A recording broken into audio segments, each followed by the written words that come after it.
بسم الله الرحمن الرحيم وبه نستعين. من بعد ما خلصت الحدوتة يوم الأربع وطلع الفارس النبيل نادي الزمالك هو بطل الحدوتة، وطلع الزمالك دوّة شعبيته مش في القاهرة بس أو في مصر بس أو في الخليج بس، لا شعبية الزمالك دي طلعت كبيرة أوي يا جماعة. أنا بافوجأ كل يوم يعني إيه شعبية الزمالك دي؟ شعبية الزمالك اللي قالوا عليها اللي هي 70 30 و80 90 و90 50، اللي إحنا ما نسمعش الكلام دوّة إلا عندهم هم بس، الإعلام بتاعهم هم بس. شعبية الزمالك دي جامدة أوي يا جماعة. شعبية الزمالك اللي كُلّه بيحاول اللي هو يقول اللي هي مش موجودة، وإحنا شعبيتنا أقوى وأكبر، وكل مرّة الزمالك ياخد فيها كاس مصر أو كاس سوبر أو أي بطولة، تلاقي الزملكاوية دول كتيرة أوي. من بعد ما خلصت الحدوتة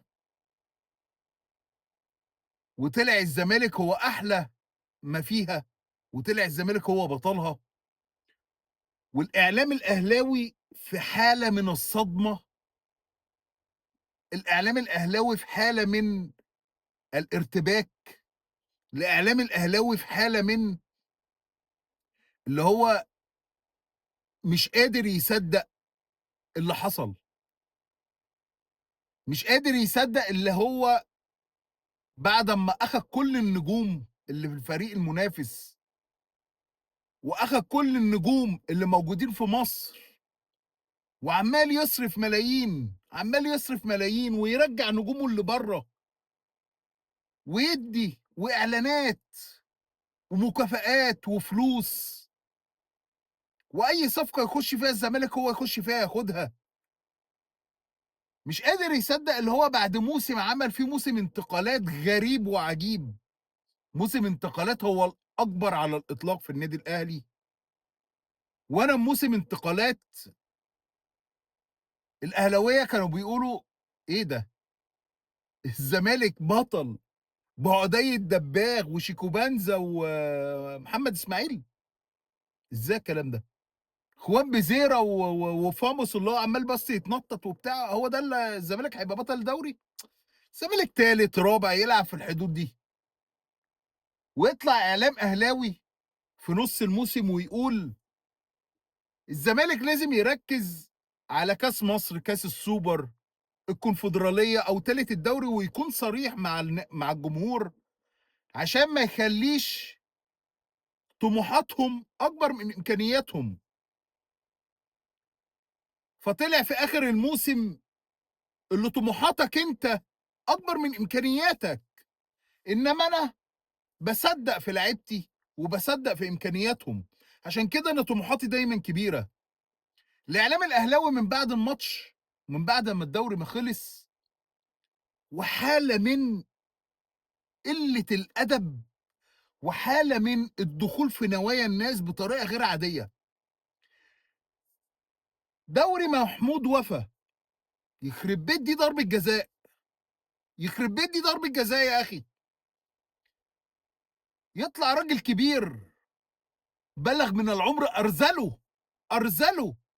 يا راجل اتقي ربنا، يا راجل اتقي ربنا في اللي انت بتقوله. كل كلمه بتخرج منك اتقي ربنا فيها. لما تيجي تشكك في نوايا الواحد وتخش جوه نيته وتقول ده دوري الهمزه والغمزه واللمزه، همزه ايه وغمزه ايه ولمزه ايه اللي انت بتتكلم عليها؟ يا راجل اتقي ربنا. ده انت ما بينك وما بين اخر عمرك مفيش، ده انت خلاص هتقابل ربنا ازاي بالنفاق والكذب ده؟ لما ربنا يسألك ويقول لك انت كذبت ليه ونافقت ليه، هتقول له ايه؟ هتقول له عشان الاهلي ومحمود الخطيب؟ الاعلام الاهلاوي من بعد الماتش على طول الزمالك وسيراميكا وتاكيدهم ان هم في المركز الثالث على طول الخط، اخدوا المركز الثالث مقاوله. الصيانه ما اتعملتش في الاسانسير عندهم، وقف في الثالث ما نزلش ولا طلع. الزمالك يخسر، بيراميدز يخسر، هم في التالت. الزمالك يتعادل، بيراميدز يتعادل، هم في التالت. الزمالك يكسب، بيراميدز يكسب، هم في التالت. هم مش ما اتحركوش من التالت.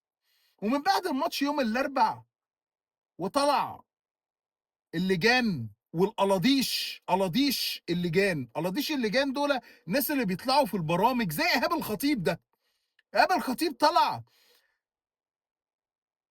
الحاج ابو الوفا اوفى بوعده. يا راجل اتقي الله، اتقي الله، وخلي في قلبك ذره اللي انت تتقي ربنا فيها يا اخي. بكلامك انت دخلت جوه نوايا بالحاج احمد بالحاج، وهو غمز لعواد. قال يعني عواد سايب الماتش كله ومركز وبص العينه عامل له كده اهو، قال له هنا اهو، قال عواد هنا، ها خلي بالك هديها لك هنا اهو. فانت روح بقى هنا اهو، عشان انت لو اتعادلت انت هتكسب الدوري، بس انا عايزك تكسب عشان تكسب الدوري وانت كسبان. فطبعا حاله من الهياج في الاعلام الاهلاوي، مش قادرين يصدقوا اللي هم بعد الموسم ده كله طلع صفر. بس هم بيعملوا كده ليه؟ هم بيعملوا كده عشان يسحبوا الاعلام كله، ويسحبوا الاعلام الزملكاوي في عركه عندهم. ايه العركه دي؟ اللي انا عايز اسحبك معايا عشان ما تعملش سبوت على فشل الموسم عندي. انا هسحبك معايا عشان ما تعملش سبوت على فشل محمود الخطيب. انا هسحبك معايا عشان ما تعملش سبوت على سيد عبد الحفيظ والكوارث اللي عملها في يناير وانتقالات يناير. انا هسحبك معايا عشان ما تعملش سبوت على الكوارث في لجنة التعاقدات والتعاقد والعقود اللي بتتكتب مع المديرين الفنيين الاجانب. انا هسحبك معايا على عركة انا عايزها. انا هسحبك معايا عشان انا الدوري ال 15 السنه خدته في السبعين، ما تاخده في السبعينات ان شاء الله، حتى تاخده من ايام توت عنخ امون، وانا مالي. هو انا بقول لك انا، وانا بقول لك مثلا انت خدته امتى، انا مالي. انت تاخد الدوري في السبعينات، تاخد الدوري في الثمانينات، انا مالي. انا تاخد الدوري ال 15 ان شاء الله حتى ده من ايام تحتمس الثالث، من ايام احمس، ما تاخد الدوري، انا مالي انا. وانا سالتك انت خدت امتى؟ انا سالتك. انت عمال تسحبني وانا مكبر دماغي ومنفض لك. انت عمال تسحب الزملكاويه، وهم الزملكاويه ماشيين بمقوله ايه؟ احفر نفق بمسمار ولا ترد على الحمار. سايبينك بقى انت بقى تهري مع نفسك. انت يعني من كتر الالم اللي خدته، انت مش قادر تصدق اللي انت بعد موسم، بعد ما عملت كل ده، وبعد ما عمال اهد فيك وعمال ادغدغ فيك، وانت مش، وانت ما فيش، وانت تطلع كده من تحت الارض تاخد الدوري وتديني بالقفا. يفضلوا يسحبوا، يفضلوا يكدبوا على نفسهم ويقول لك أسوأ موسم فني للأهلي. أسوأ موسم فني؟ أمال مين اللي كان ركبه بتخبط في بعض وأفريقيا كلها مرعوبة، واللي هيشيل 3 من الأهلي ده يحمد ربنا، والفرق مش قادرة عمالة تقول إحنا هنعمل إيه مع الفرقة دي ومع النجوم دي؟ هو مش هو دوت الكلام بتاعكم قبل الموسم؟ مش هو ده الكلام اللي قبل الموسم؟ الكيمي كيمي كا، وفريقنا مش عارف مش عاجباه، والكيمي كيمي كو، وانتصالاتنا حلوه ياهو. مش هو ده الفريق اللي هياكل الاخضر واليابس؟ مش هو ده الفريق اللي فيه سكواد هو الاقوى في تاريخ الكره المصريه؟ هو ده الفريق، ولا هو فريق تحدي؟ يعني في اهلي مصري تاني؟ يعني هل في فريق تاني بيلبس احمر غيركم في مصر؟ قولوا لنا في فريق تاني شعاره يا نسر. انت فين يا نسر؟ وتلقيح النسوان اللي كان بيحصل لما كنتوا في امريكا، هل ده فريق تاني، ولا هو الفريق، ولا هو حصل حاجه، ولا انتوا مش عايزين تقولوا فشلكوا في فركشه اوضه اللبس، ولا انتوا عايزين تداروا فشلكوا في صفقه الجعان وتريزيجيه اللي بياخد كل واحد فيهم 120 و130 مليون؟ ليه عايزين تداروا فشلكوا ان امام عاشور اداكوا بالجزمه؟ ليه؟ ليه عايزين تداروا فشلكوا ان امام عاشور بيلعب بيكوا الكوره زي ما بيلعبك في الملعب، بيلعب بيكم كلكم، إدارة وجمهور جمهور لأ، هو إدارة ونادي وكل الناس اللي في النادي إمام عاشور بيلعب بيهم، الجمهور لأ بصراحة. ليه أنتم كإعلام أهلاوي مش عايزين تقتنعوا إن أنتم وحشين؟ ليه دايمًا حاطين في دماغكم محمود وفا؟ طب يا عم محمود وفا ضربة الجزاء حسبها والأهلي كسب، الأهلي 53 بقى 55 بالنقطتين اللي معاكم، وإحنا اتعادلنا، أنتم برضك مركز تالت. أنتم ليه عايزين تصدّروا للناس والمشهد والجمهور اللي أنتم المفروض أحق بالدوري، أنتم مش أحق بالدوري. طب قُل لي كده أهوّة الدوري دوّة الأهلي وصل فيه المركز الأول كام مرّة؟ أنا أتحدى حد في الكومنتات أو حد بيشوف الفيديو يشوف اللقطة دي السؤال اللي أنا باقوله ده ويجاوب عليه. ولا مرّة؟ لأ، مرّة، مرّتين، 3، 4. الأهلي كان أول الدوري السنة دي لمدة 24 ساعة. لحد ما الزمالك ما يلعب، الزمالك كسب قام منزّله تاني وبيراميدز، 24 ساعة، الأهلي كان أول 24 ساعة فقط لا غير، فأنت حابب الدوري بأنهي منطق وأنهي عقل؟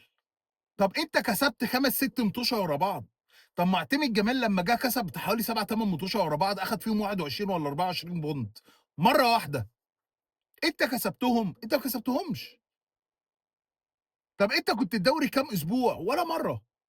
ولا مرّة. طب أنت كنت بتقدّم كورة ممتعة؟ لأ، أنت ليه عايز تقنع نفسك إن أنت بطل الدوري والظلم والظلمات مش عارف إيه، ودوري أبو وفا ودوري بتاع، ده أنت يا راجل من 2020 لموسم 26 اللي إحنا فيه ده، الVAR اتطبّق في مصر من موسم 2020 يعني 6 مواسم، في ال6 مواسم دول اللي الVAR اتطبّق فيهم أنت طلعت مركز تالت مرتين، وخسرت الدوري 3 مرات وأنا كسبت الدوري 3 مرات.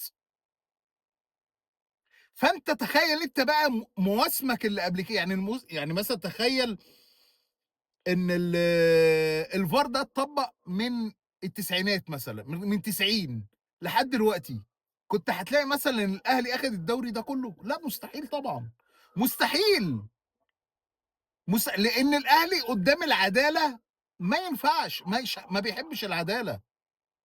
السنة اللي فاتت الأهلي أخد الدوري إزاي؟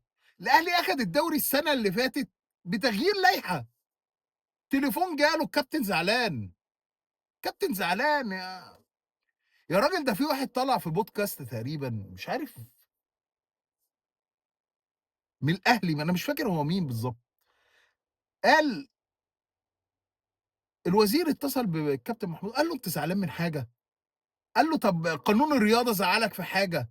طب في حد مزعّلك؟ طب أنت" بيتحايلوا عليكم عشان أنتم تبقوا كويسين، أنتم عايزين إيه تاني أكتر من كده؟ وفي الآخر خسرتوا، اعترفوا إن أنتم وحشين. أنا مش قادر أتخيّل كمية التدليس وكمية النفاق اللي بتحصل ده، يعني كل ده على كورة، عشان كورة، عشان خسرتوا بطولة، والّا أنتم عشان طلعتوا موسم صفر مصيبة سودا، والّا أنتم عشان هتلعبوا مع البط الكيني والبن الأثيوبي؟ يعني أنا مش فاهم بالضبط أنتم دماغكم دي فيها إيه، صراصير؟ يعني أنتم دماغكم دي فيها صراصير مثلًا، عايزين تقنعوا نفسكم بحاجة مش موجودة؟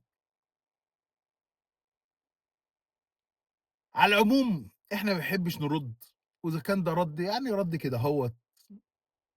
إحنا فرحانين بالبطولة، وفرحانين بالدوري ال15 اللي خدناه في 25، 26 ويا ريت مجلة الأهلي اللي هي بتقول لمّا أنتم خدتوا الدوري كان اللحمة ب15 قرش ومش عارف الكيلو إيه، روح قُل الكلام ده لرئيس الوزرا، لو أنت ذكر اللي كتب العنوان ده روح قوله كده أهوّة للحكومة، شوف الحكومة هتعمل فيك إيه، هتنفخك، هتنفخك.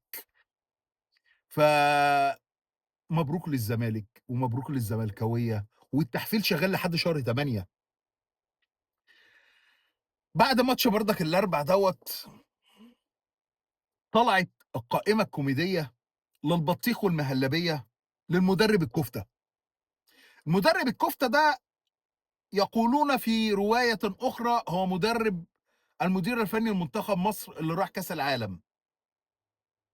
المدير الفني اللي ما عندوش ضمير، المدير الفني اللي ما عندوش أدنى أنواع المسؤولية، المدير الفني اللي بيحب ويكره، المدير الفني الذي لا يفقه أي شيء في التكتيك ولا اللعب ولا بيفقه أي شيء في أي شيء، المدير الفني اللي عشان لعيب ما بيحبوش يدمره، يدمره، المدير الفني اللي عشان لعيب ما بيلعبش في الأهلي فهو زعلان عشان ما بيلعبش في المنتخب بيقعّده، إنما لعيب في الأهلي تَف عليه قدّام الناس قال أنا مسامحه، وهنا بنتكلم على إمام عاشور لمّا تَف عليه وهزّقه هو وأخوه، قايمة اللي أخدها المدرب الكفتة بتاعنا، المدرب الكفتة أخد الشناوي، مصطفى شوبير، مهدي سليمان، ومحمد علاء، طَب أنت آخد الشناوي دوّة بأمارة إيه؟ يعني أنت آخر مرّة لعب الشناوي إمتى؟ يا راجل ده جمهور الأهلي ذات نفسه زهقان من الشناوي. مصطفى شوبير ماشي، المهدي سليمان آخده عشان بتحبه، ما باتكلمش على مستوى المهدي سليمان، المهدي سليمان عنده إصابة في الضمة، أنت واخده ليه؟ أنت واخده ليه؟ يعني إيه المغزى اللي أنت واخد واحد عنده إصابة في العضلة الضامة وما لعبش وطلع في نهائي بطولة الكونفدرالية، آخده تعمل بيه إيه؟ أنت مش عايز تاخد أحمد الشناوي عشان مشخصنها معاه. أنت راجل بتحب وتكره، عشان كده ربنا عمره ما هيكرمك. محمد هاني ومحمد علاء بتاع زد ده الباك اليمين ده زي الفل، محمد هاني طبعًا مفروض علينا، يعني الأهلي حتى مش قادر يجيب باك يمين، كل ما يجيب باك يمين ييجي له صليبي، فمفروض علينا محمد هاني ماشي. خط الدفاع رامي ربيعة، أنت بتتابعه أخد الدوري الإماراتي في العين، أنت بتتابعه 37 سنة، أنت بتتابعه، شُفتوا مستواه، شُفتوا عامل إيه في الملعب، والّا هو عشان طالع من الأهلي؟ محمد عبد المنعم محترف، لعيب، أحسن مدافع في مصر، أحسن مدافع جه في الأهلي وفي تاريخ الأهلي محمد عبد المنعم ممكن يكون واحد منهم، من أحسن وأجمل المدافعين اللي شُفتهم، بيفكّرني بأشرف قاسم، بقى له سَنة عنده صليبي، يا راجل يا مفتري، آخده بتعمل بيه إيه؟ ده أنا عشان أورّيك اللي أنت مدرب كُفتة، أنت مدرب ما بتفهمش، آخد لاعب بقى له سَنة ما بيلعبش، نهائي كاس فرنسا نيس اللي بيلعب فيه محمد عبد المنعم مطلّعه من برّه ال18 أنت واخده تعمل بيه إيه؟ مدرب كُفتة. آخد حسام عبد المجيد يمشي، ياسر إبراهيم آخده تعمل بيه إيه؟ يعني ياسر إبراهيم دوّة إيه الموسم اللي عامله في الأهلي عشان تاخده؟ يعني أنت بتاخد اللعيبة على مدار الموسم هم بيعملوا إيه، فأنت واخده تعمل بيه إيه؟ ده سؤال. حمدي فتحي أنت بتتابعه في قطر، أنت واخده تعمل بيه إيه؟ أنت راجل مش عادل. فتوح وكريم حافظ تمام. بُص بقى آخد مين في نُص الملعب، عشان تعرفوا الفكر اللي هنلعب بيه في كأس العالم، آخد مروان، وآخد مهند لاشين، وآخد دونجا، دونجا اللي لمّا كان في الزمالك متألق ما أخدهوش، لمّا راح السعودية وفريقه نزل درجة تانية أخده، أخد 3 ديفندر ضيف عليهم حمدي فتحي اللي هو برضك بيلعب ديفندر 4 في مركز واحد. أنت بجد مدرب لا تفقه شيء في التدريب، أقسم بالله أنت مدرب كفتة، أنت ما بتفهمش، أنت ما عندكش أدنى فكرة الحد الأدنى في التفكير أنت مش موجود عندك، أنت لمّا تاخد 3 ديفندر وعندك واحد رابع بيلعبها أنت ما بتفهمش، أنت واخد دونجا دوّة ليه؟ يعني دونجا ده عمل إيه في السعودية خلّاك تاخده؟ يا راجل ده فريقه نزل درجة تانية، مش هاقول لك خُد محمد شحاتة، محمد شحاتة مش حلو وأنا مش مقتنع بيه، بس أنت واخد دونجا دوّة ليه؟ طب ده كان في الزمالك ومتألق أنت ما كنتش بتاخده، والّا أنت خدته عشان هو خرج من الزمالك والأهلي بيفاوضوا؟ بعد كده محمود صابر وإمام عاشور وزيزو، طبعًا مش هاتكلم بقى أقول نفس الكلام بتاع إمام عاشور وزيزو، هم عملوا إيه؟ خلاص، يعني واحد طلع في برنامج رامز جلال، رامز جلال بيقول له: "زيزو يروح فين؟" قال له: "روح الأهلي عشان ياخدوا المنتخب." فأنا مش هاتكلم خلاص، وسيبك بقى من الأطراف وسيبك من دونجات، المهاجم، أنت واخد عمر مرموش، تمام، مهاجم خلاص ماشي، آخد 2 لعيبة ما حدش شافهم في طبق اليوم. يعني اللي إحنا بنسمعه عن حمزة عبد الكريم ربنا يوفقه يا رب في برشلونة، وجاب جون هنا وجون هنا ومش عارف إيه، وبيلعب في الناشئين، أول مرّة ينضم لمنتخب مصر تاخده كاس عالم، يعني أول مرّة ينضم لمنتخب مصر تاخده كاس عالم، مين أقطاعي عبد الله ده؟ يعني أقطاعي عبد الله ده عمل إيه في مسيرته الكروية عشان طب أنت عايز تاخد هداف الدوري، طب خد أحمد ياسر ريان، طب خد أسامة فيصل اللي أنت على طول تضمه. يا أخي آخر معسكر خُد ناصر منسي، أنت ضمّيته، على الأقل يعني أي مدرب بياخد القايمة بتاعة المنتخب، بياخد اللي انضموا عليه معاه في آخر معسكر أو معسكرين، عارفين طريقة لعب المدرب وعارفين التكتيك وعارفين التدريب، اللي أنت مش بتعمله أصلًا، أنت كُفتة، أنت كُفتة، أنت خدت كمية حسبنة غير عادية يا حسام يا حسن،